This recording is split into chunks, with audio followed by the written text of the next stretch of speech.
पेण नगर परिषदेत कर व शुल्क समितीच्या सभापतीपदी सुनीता जोशी यांची बिनविरोध निवड। पेण नगर परिषदेत आज झालेल्या सर्वसाधारण सभेत स्थायी समित्यांच्या सभापती पदांची घोषणा करण्यात आली।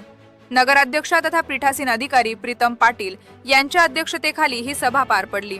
यावेळी कर व शुल्क समितीच्या सभापतीपदी भाजप राष्ट्रवादी युतीच्या नगरसेविका सुनीता शिवराम जोशी उर्फ जना आत्या यांची बिनविरोध निवड झाल्याची घोषणा करण्यात आली। पेण नगर परिषदेच्या सार्वत्रिक निवडणुकीत सुनीता जोशी या सलग 2 वेळा बहुमताने विजयी झाल्या आहेत।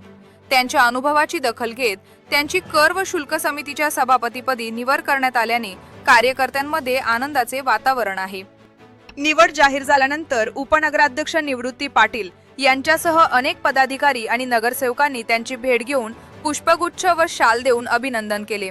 तसेच विविध स्तरातून त्यांच्यावर शुभेच्छांचा वर्षाव होत असून जनतेने दाखवलेला विश्वास सार्थ ठरवण्यासाठी आगामी काळात पेण शहराच्या विकासासाठी प्रभावी कामगिरी करणार असल्याचा विश्वास कर व शुल्क सभापती सुनीता जोशी यांनी व्यक्त केला। आपण पाहत आहात शिवतेज समाचार न्यूज चॅनल।